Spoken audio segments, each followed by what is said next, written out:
Okay, so thank you very much. It looks like we've got a couple of more. So welcome to Derek as well. So welcome to the Northwest region of the IIRSM. For those of you that haven't come across me before, my name's Lee Marsh. I am the current chairman, and I'm also one of the past chairmen of the Northwest branch as well. And in that kind of process, if I kind of just highlight that we've got a very, very big geographical area. So we go all the way from Cumbria in the north of our region, all the way to Cheshire, which is where I'm based. I'm kind of roughly around about kind of here in Warrington. So it's quite a big geographical region for us to cover, which kind of brings me nicely on to we're obviously seeking some volunteers. So if there is anybody who fancies getting a little bit more involved, perhaps volunteering as a committee member or somebody to do some of the secretarial or admin kind of stuff, then I'd be really interested in hearing from you. So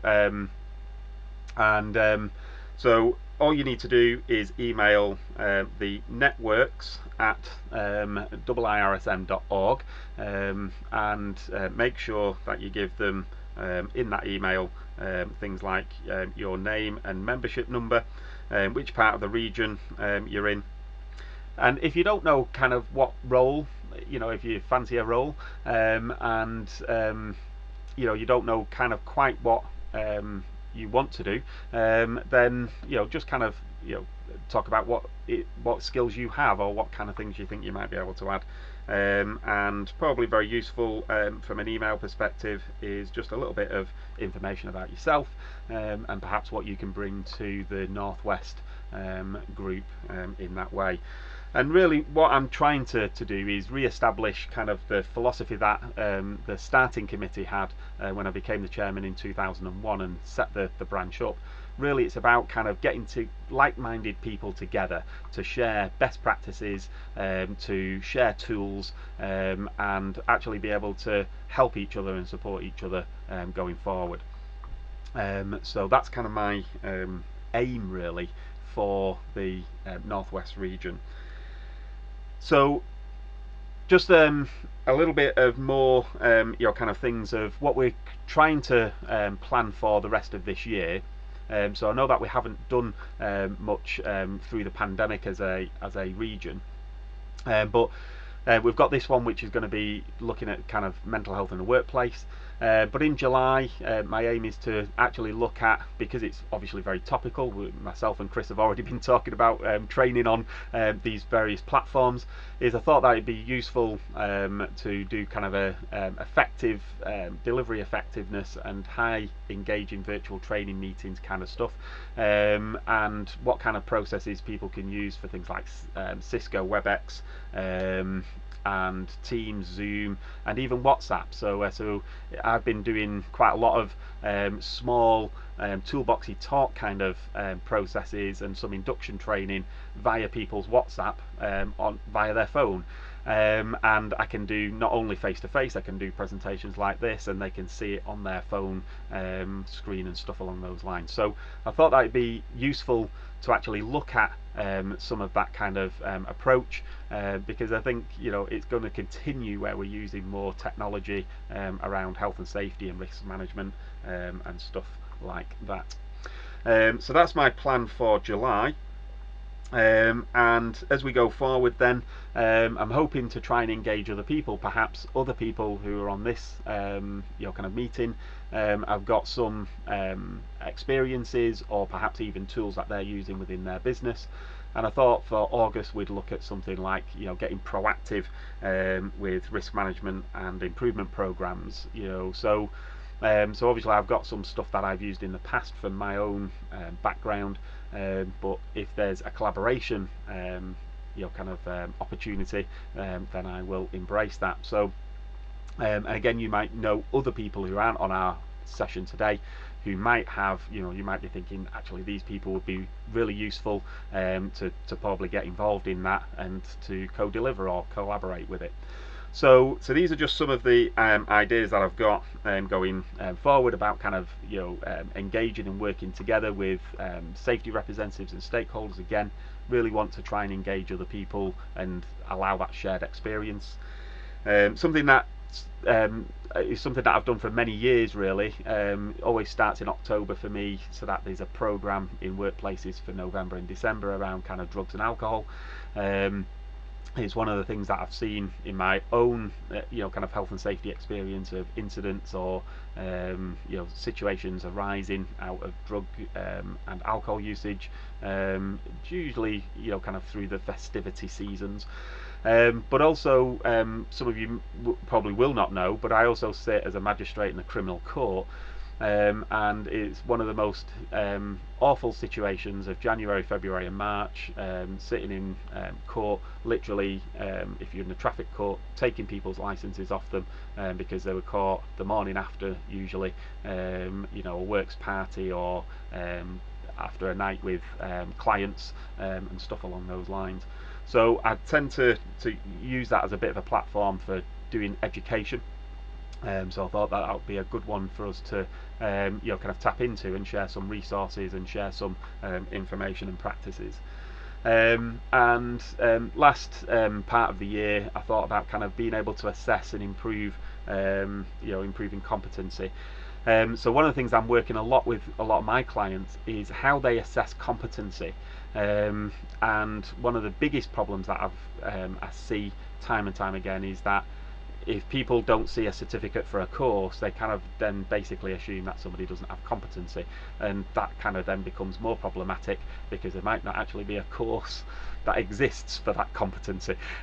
So I thought that kind of assessing competency in one way and using some experiences, and perhaps again a collaboration if other people are there and available. So if you do fancy collaborating on any of these, or you think of that might be something that somebody else who you know who isn't on with us today would probably like to collaborate on, then let them know. And again, just let them know through that networks at IIRSM, and say that you'd like to collaborate on one of these things, and that message will eventually come back to me. So that's our plan for 2001, or the remainder of 2001, and then a bit later on we'll look at obviously information for 2022.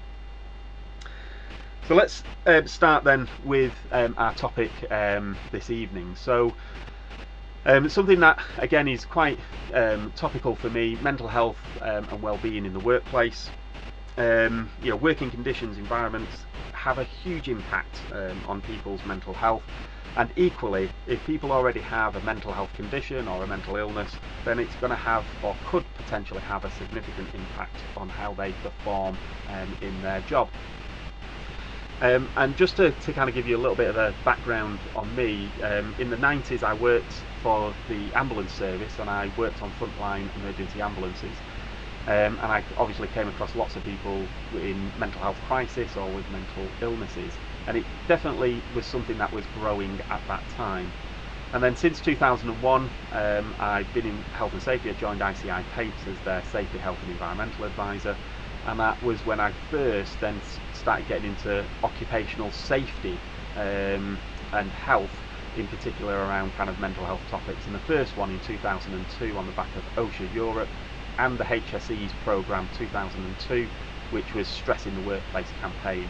And that's where really everything started to do with stress policies, stress risk assessments, stress training awareness, and all of those kind of things that kind of a lot of companies take for kind of granted that everybody's going to have these days. But that's where it really all kind of flowered from in that way. So that's where really my engagement. I was involved with a team, an occupational health team in ICI, to develop that kind of structure and that process for ICI Paints, and actually to roll out awareness training around stress.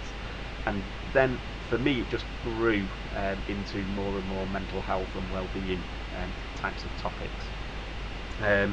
And that's led me all the way to 2018, where I was the lead trainer for the first awarding body to get status by Ofqual to run accredited level 1, level 2 and level 3 first aid for mental health qualifications.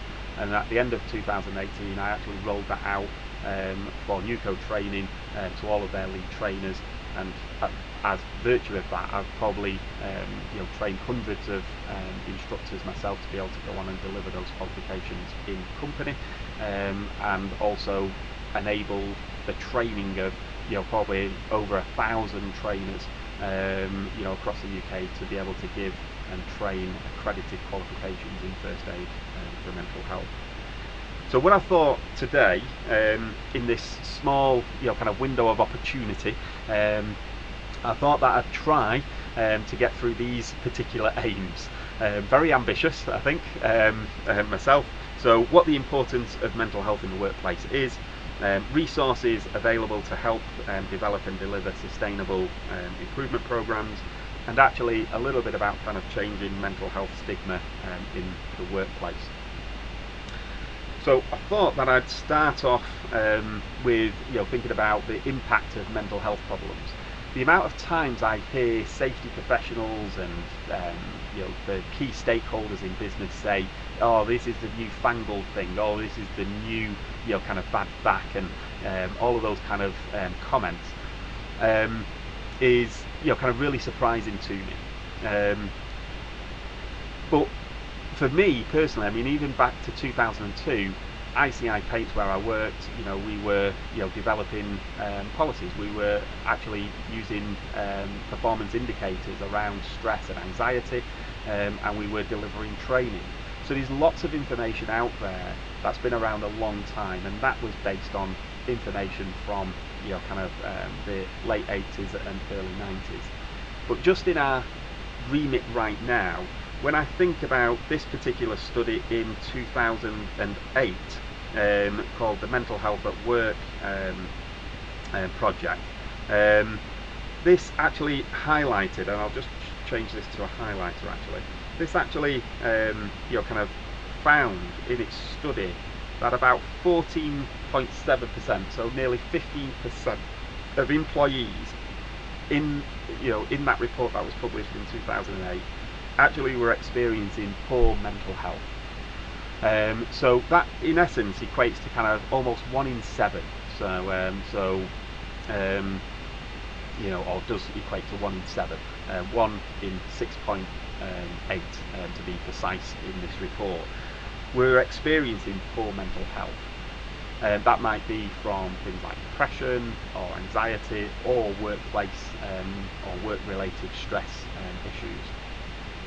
So that's all the way back in 2008, that report that came out, Mental Health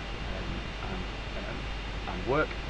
And then we move forward then a little tiny bit into kind of 2004, where we've got this report by the labour market here in 2014, which was all about a study into sickness absence.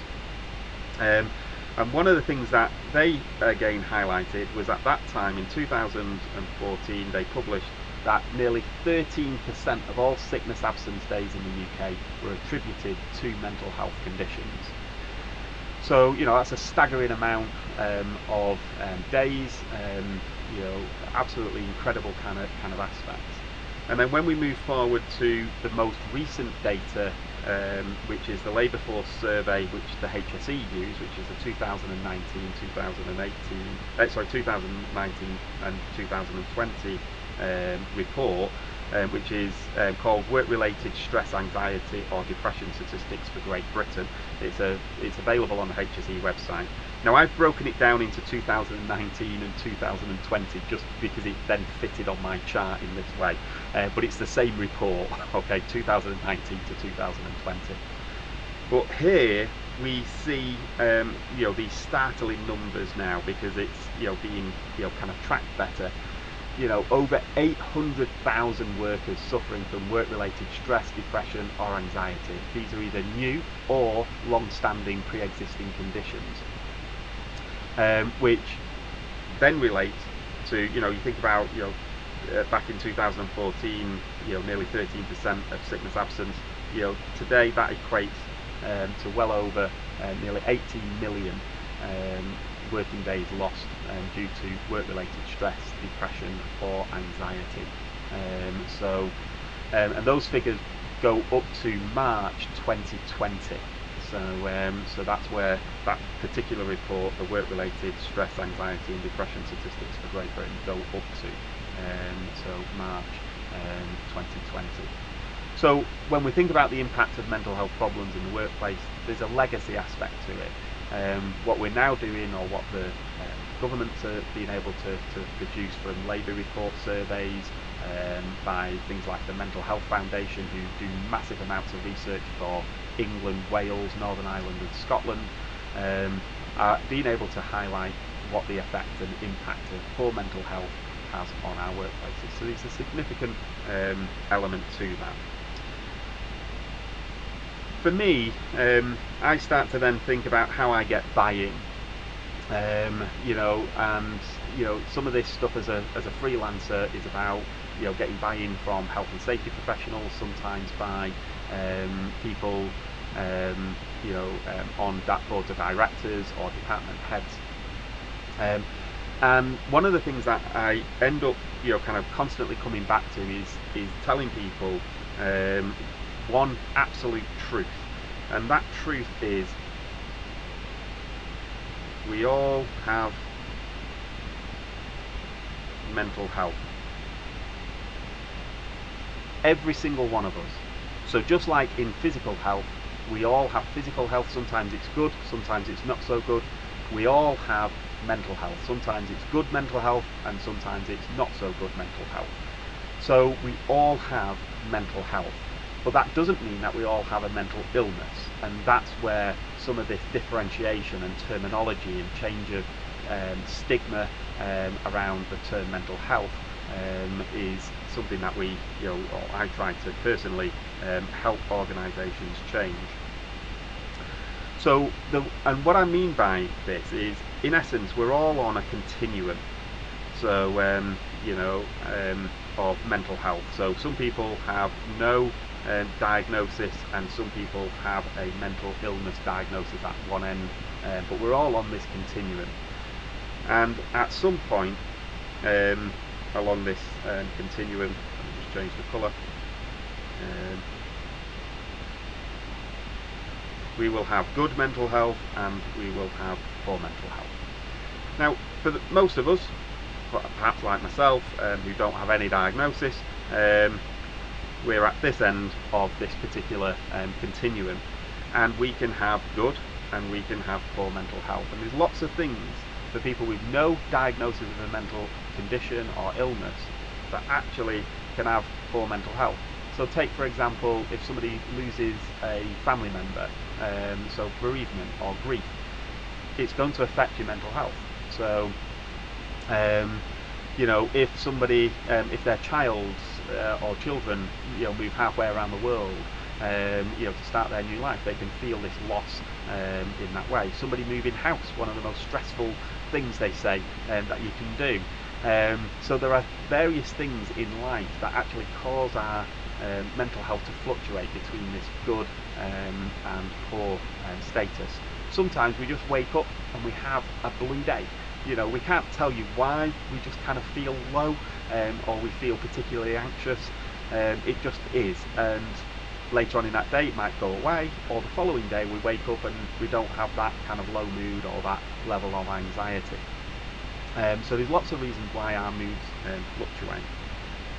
So in the same way, something that I want to emphasise, I had a client who contacted me in 2019, beginning of 2019, a chemical blending company, and they said to me, we've got 2 apprentices starting with us in August, and one of them's got a mental illness, has some kind of personality disorder. They're not going to be able to safely work with chemicals, are they? So that was their question. They were already, having this stigma attached to it. So they've got a diagnosis of a mental health condition or a mental illness.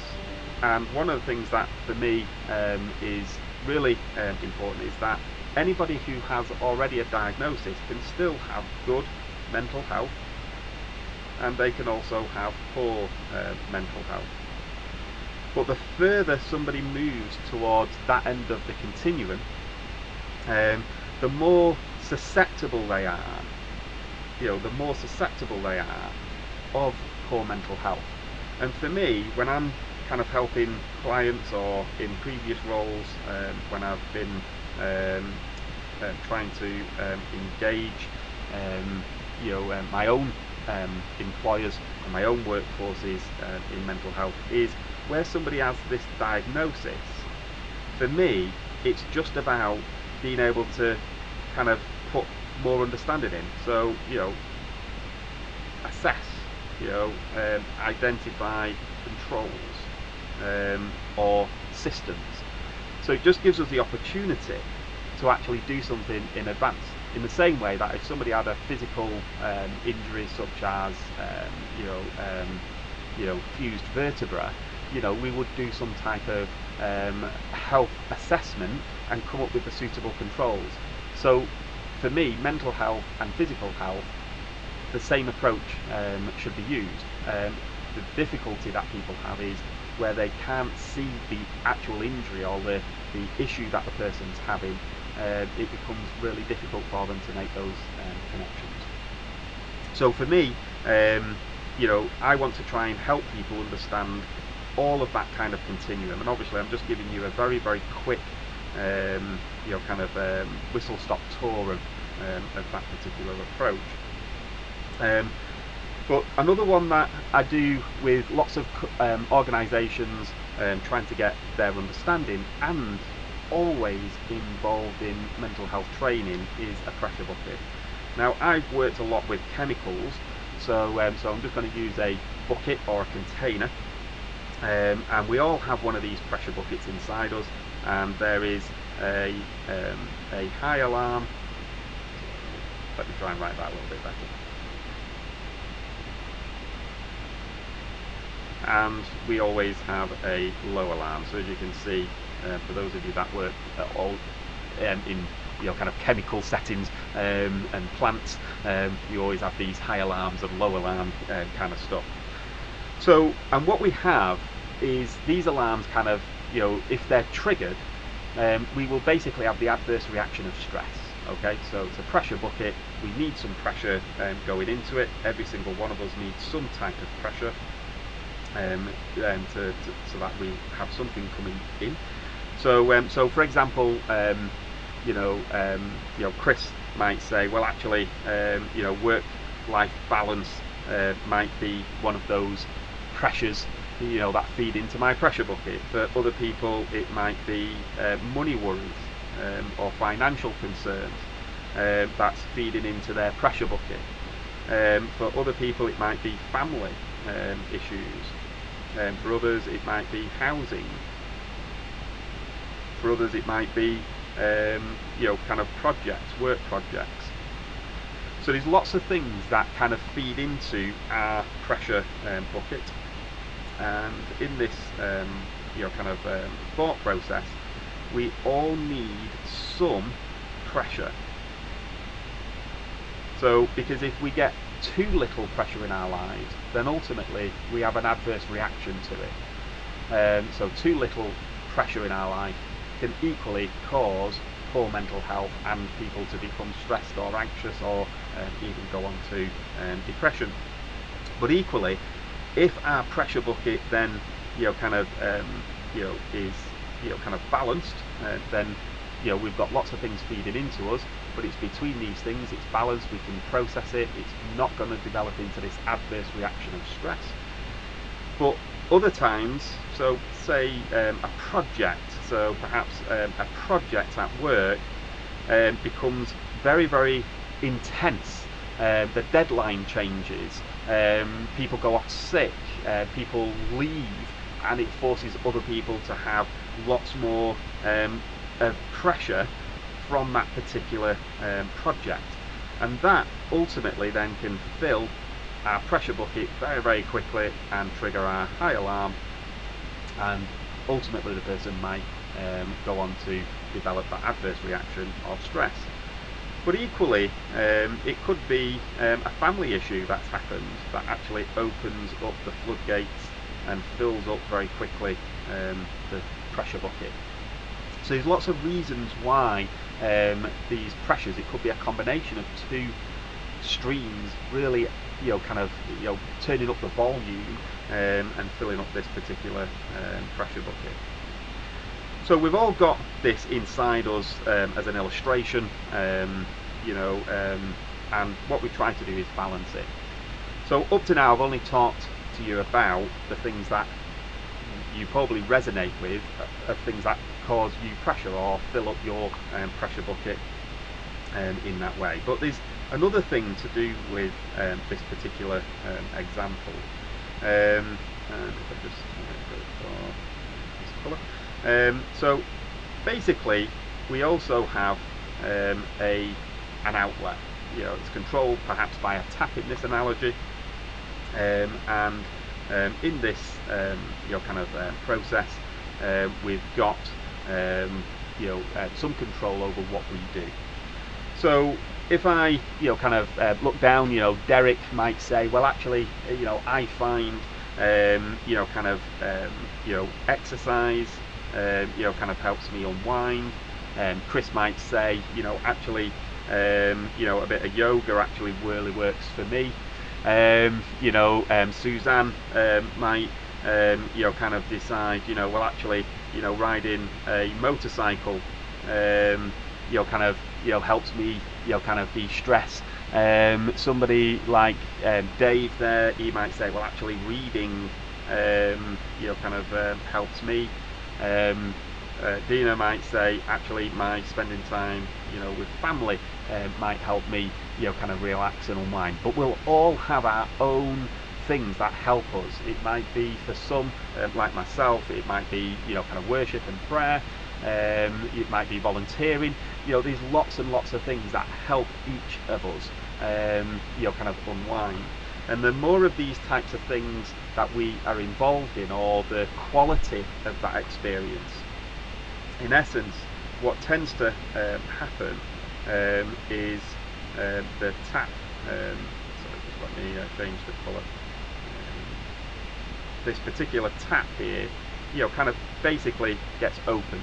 So the more of these things that people are aware of, things that actually help them unwind, to de-stress or to depressurize, means that if that tap gets opened and there is more flow that's available to actually balance inside the pressure bucket, so that we can maintain the level of good mental health in relation to stress. Now obviously, without any question, one of these could always be so extreme that it is going to still fill it up even if we do these types of activities.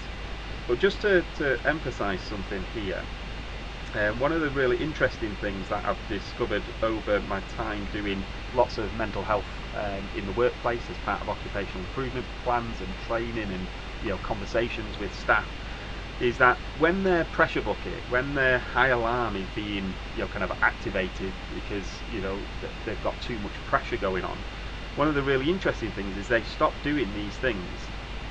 So they stop doing the things that actually give them relief. And often the most common argument or discussion point is, I haven't got time. So as our pressure bucket builds up, we often feel that we don't have time to do those things, and actually it then just compounds the issue.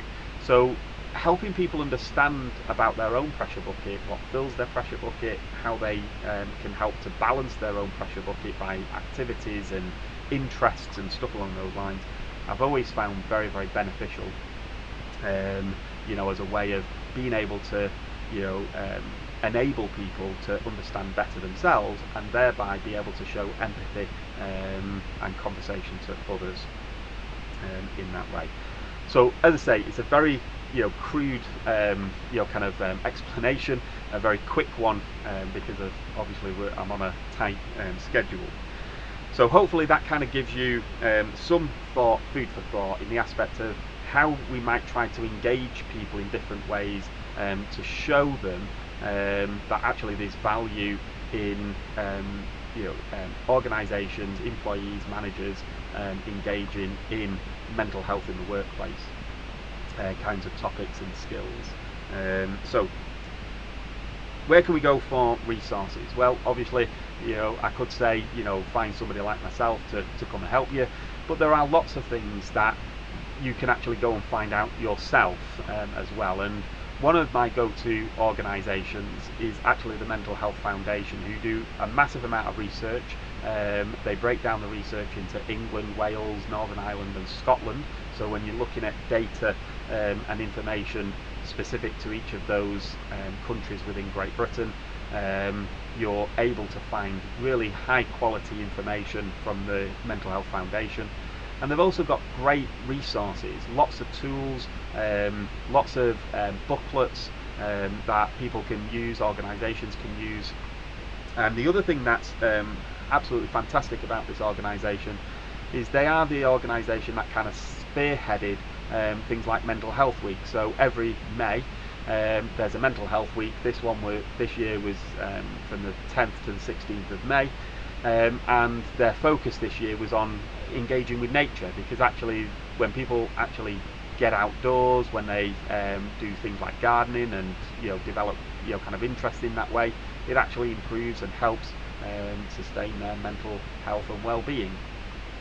So that's one resource that I would highly recommend to anybody from an occupational safety and health perspective who's looking at trying to get really good resources and really good information about mental health in the workplace in general. The Mental Health Foundation you will not go wrong with. It's absolutely superb in that way. And the other one that for me is often kind of underused is things like the NHS. And the NHS has a mood zone which actually can help people in all sorts of different ways. Throughout the pandemic, I've directed people to the NHS website a number of times, where they've got lots of stuff around anxiety under COVID, being isolated, fear of losing jobs, all of these types of things, issues of returning back to work, fear of returning back to work, and stuff along those lines. So lots and lots of great information, and some of those links take you on to things like Anxiety UK or Depression UK, as well. So they interact with these other charities and agencies. But for me, one of the greatest things that they have available is what they call the 5 ways of mental health and well-being. And it uses these 5 core concepts, which was from a piece of research, again in the noughties, which I'll go on to in a couple of moments. But basically what it shows is that people who are connected, who are active, who take notice of themselves and others, who keep learning and give, it might be a really small gesture of smiling at somebody, or it might be inquiring about how somebody's feeling because they know that they've lost a pet recently, or but where people do these 5 core activities, they generally have better mental health resilience. And it actually comes from a government research paper which was spearheaded by Foresight. So they do a number of different research reports. This one, again, as I said before, it was from 2008. It was called Mental Capital and Wellbeing Project, and it identified that to improve personal well-being, including mental health, these 5 core elements were the traits where people generally display better mental health and better mental health resilience. And the 5 core areas are literally what the NHS use. So connect, be active, take notice, keep learning, and to give. Mind UK used the same report and came up with their own 5 ways, which is the same philosophy, but they've just got different slogans for it, where the NHS used the Foresight report words. in that way. So hopefully this is, as I say, is a very, very whistle-stop kind of tour.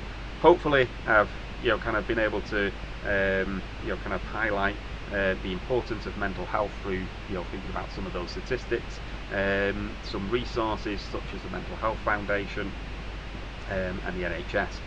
And in essence, the whole thing really has been about kind of trying to change mental health stigma in the workplace by enabling people to understand things like even just something simple like their own pressure bucket, things like the Continuum are all tools which can help to change stigma.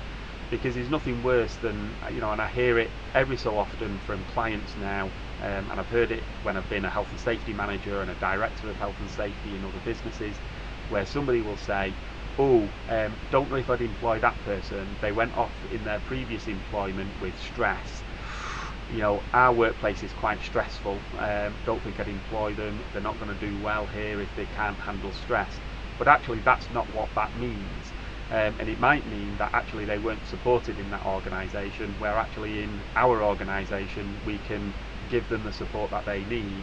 They might feel that actually that that organisation kind of hung them out to dry in the pressures and stuff along those lines. So it doesn't mean that just because somebody's been off with stress that actually they can't deal with stressful situations at all. That's stigma. And we have two aspects of stigma. We have this social stigma. Society believes people with mental illnesses aren't able to work properly, or somebody with schizophrenia is going to be violent. These are all myths. It's just not true in the majority of cases. And just to put this out there, when we think about stigma in particular, sorry, let me just go back, sorry. When it comes to schizophrenia, 1 in 100 people in the UK have schizophrenia. That probably means that you've worked at some point with somebody who has schizophrenia. In my own working career, through stress training, both of the disclosures came from stress training. One of them was an IT manager, and another person who was an operations manager. Both had schizophrenia, where they would have intrusive thoughts and stuff along those lines. Nobody would generally know that they had schizophrenia, and they wouldn't tell anybody because they were so frightened of the stigma that was associated, that people would treat them different. When the IT manager disclosed in a training session on stress that he had schizophrenia, and that stress was one of the things that exacerbated his difficulty of being able to distinguish between his own thoughts and reality, for things like intrusive thoughts, voices, hearing voices in his case. What resulted from that is, in breakout areas, there was a lady who every time he walked into the breakout area, she would go and remove all the knives and cutlery from the draining board in the breakout area. And after several weeks, he actually asked her why she kept moving all the utensils, and her response to him was, "Well, I don't want to tempt you." So, and her belief from videos like Psycho with Jack Nicholson, or Fight Club, or TV programs that she'd watched, is that somebody with schizophrenia was going to be dangerous, and if they saw a knife they'd be tempted in some way to stab somebody. And that's just not true. It's a stigma, a social stigma, perpetuated by myths and by kind of the videos and stuff like that that people watch. So for me, I spend a lot of time in my programs around mental health and occupational safety and health in general, trying to change stigma. And equally, like that individual, he had self-stigma, that actually people were going to treat him differently and think that he was a lunatic because he had schizophrenia. That's self-stigma, and that's the thing that often stops people from going and seeking help early, because they're frightened of that stigma. And first aid for mental health in the workplace has two great aspects. First of all, it's not about becoming a counsellor or a therapy in any way. It's not about becoming a mini therapist in the workplace. Two aspects: how to understand their own mental health, and the second one is really about kind of being able to start a supportive conversation and signpost somebody on. It's not about somebody fixing, it's about somebody listening and enabling that person to self-reflect, but it's not the place of somebody to try and fix what's wrong with that person. You can't do it. Even trained therapists and counsellors don't fix it. But what you do is enable that person to actually understand and be able to better process because their thoughts and their feelings, because they're able to talk about it openly, because there's not the stigma associated with it. And that's what I'm trying to do in some of my areas. So I'm conscious of time, that we're coming up to kind of 20 past 7, and I just wanted to be able to have a little bit of time where I get kind of the opportunity to kind of engage with you guys, both in the aspect of perhaps what's happening in your workplaces or in your working environments around mental health and well-being in the workplace, and perhaps be able to direct and signpost people to resources if it would also help. So let me just maximise myself on this screen.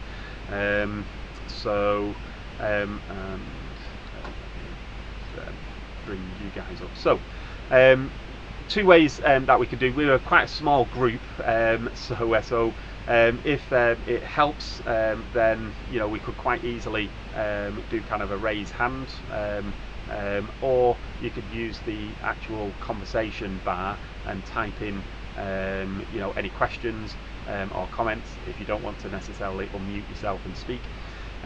So you can do it in both of those ways. If somebody wants to kind of engage, then kind of just take yourself off mute, or put your hand up and I'll come to you if somebody's already talking in that way. Hello. Hello. I had an incident with a lady that I was employing as an admin, and she had an episode where she decided to stop taking tablets because she felt very comfortable. Unfortunately, that triggered an episode in itself, and she started talking to the coffee machine and things like that, which was very worrying to a lot of people around us. And then she started slapping her hand and saying, "Michael, stop doing that," and things like that. It was very distressing to people, and I didn't carry on with the contract for her because everybody was saying, you shouldn't do it. I felt very guilty about it because she was working hard in between talking to all these people that she had in her head, and I felt sorry for her. But she wasn't taking her tablets, and she told me she'd stopped taking her tablets because she didn't feel she needed them. But it was very worrying for us all that she was being like that. Okay. I couldn't help it. Yeah, so, and for some people, they don't like necessarily taking medication, not just for things like schizophrenia, but even things like bipolar, personality disorders, because they often feel that it kind of affects who they are in some way. So although all medication has its place, and obviously if somebody's prescribed medication, it's always going to be an advice from somebody like myself to you should take that unless you decide to have that conversation with your kind of practitioner as such. But for me, people who are able to just because somebody's having intrusive thoughts, or hearing voices, or seeing, having hallucinations, lots of those individuals can actually, they know that it's their thoughts, they know that it's not reality. It's often when they're in crisis that they can't distinguish, but lots of them, once they realise that they have things like schizophrenia or psychosis, a great many of them will take some medication, but not necessarily all the medication, and still have those intrusive thoughts and still be able to engage and work and have a very successful life. If I just give an example, one of the best films to probably watch around it is the John Nash story. So John Nash, he was a mathematician who went to Princeton. he created the formula of that's used for peace negotiations. Nobody's a winner, is the mathematical equation in essence. And he actually won the Nobel Peace Prize. There was a film made about him. The film is called A Beautiful Mind, with Russell Crowe. Okay. And you see that actually he doesn't take all of his medication. There's a point where actually he says, actually, I can't take that medication because it stops me from being able to do the things that I want. And he comes to a point where actually he can distinguish generally between his hallucinations. He knows that they're not real, that they're in him, and he personally just decides then not to interact with them, but they're with him forever. And there's a point at the end of the film where he's in the lecture hall, and the guy from the Nobel Peace Committee actually comes to see him. And because he's new to him, he doesn't engage with him, and he's just this guy saying, Professor Nash, I'm from the Nobel Peace Prize. I want to, kind of talk to you about, this nomination. And he's just ignoring him, and he's talking to the students, and all of a sudden he just stops one of the students and says, can you see this person? And the girl turns around, she goes, yes, Professor, he really is there. So just because somebody has those kind of hallucinations doesn't necessarily mean that they are out of touch with reality. They're often able to distinguish between those two things. So it's a really interesting aspect. And I've come across lots of people who have intrusive thoughts and have schizophrenia, and they hold down very, very useful and very fulfilling roles in lots of organisations. But most people don't actually know that they have those intrusive thoughts, or that they even have schizophrenia, because they are so fearful that people will then treat them differently, just like this perhaps woman in this way. For me, just because somebody interacts with an hallucination, for me it doesn't bother me. It's about the aspect of where they then can't distinguish between that, their own thoughts, and reality. That's the point where they often end up in crisis points. But for me, just because somebody is hearing voices and stuff along those lines doesn't mean that they are a crackpot or anything of those sorts, and it doesn't mean that they can't hold fulfilling jobs and do have a great life even with hearing voices or having intrusive thoughts. And many people with schizophrenia, even on medication, continue through most of their life with those intrusive thoughts or increased paranoia and stuff along those lines. I don't know if that helps with your kind of comments about that. Well, I think she was alright when she was taking her medication, but she did say to me that because she was feeling so happy to work with me, that she didn't feel the need to take it any longer.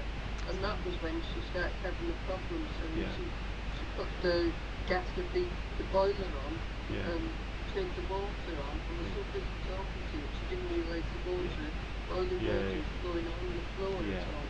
And of course, people around were then saying, what are you doing with boiling something like this? And I thought, well, she's made a mistake.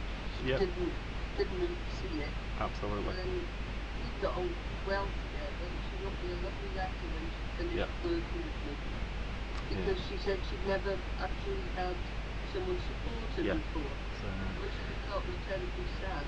Absolutely. But at the same time, I could see why other people were very scared about it. And that's where, for me, breaking down those barriers of stigma, and that people understand what their nuances are, really. And we all have them. We all have these little nuances. They just might happen to be one of theirs. Obviously, for me, medication is always going to be a hot topic.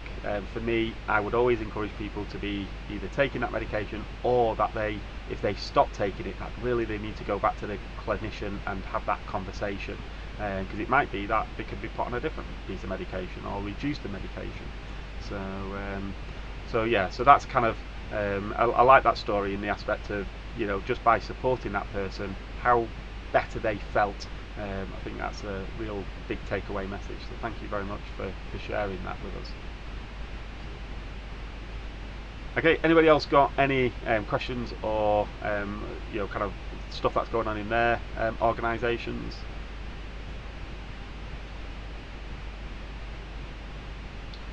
Just to add, Lee, sorry, there is a comment section from Derek.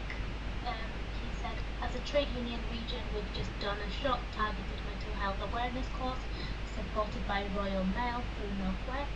Although a company responsibility peer support is well taken, the idea to look after each other all went down well, given Majesty were to be seen by colleagues as available for support to talk to. Yeah, so absolutely wonderful. Seen lots of those kind of programs over the years, and it's about then keeping them alive for me. And one of the great ways for me keeping them alive, if I just go back to this particular slide for a second, and let me just reduce myself out of the way. For one of the things for me about keeping stuff alive, because often we run these campaigns and these training events, and then it's like tick, done, move on to the next thing. But for me, I might pick, this is where one of the things that I try to do with lots of organisations, I'll pick one of these 5 core ways, and I might do this for January, and I might do this for March, I might, let me try that again. I might do that for March, I might do this for June, I might do this in August, I might do this in October. But one of the great things is, although each of them can be done and focused on in that month, they're all interconnected as well, so they all share common aspects. So for me, any campaign that people do in that way, even like the trade unions, they're absolutely wonderful example. Think about how you can keep it alive. Perhaps posters, perhaps changing them on a regular basis. Perhaps a toolbox talk. Adding a question or a promotional story from the Mental Health Foundation or Mind or the Samaritans or the NHS to a toolbox talk kind of process. All about keeping it alive for me. So.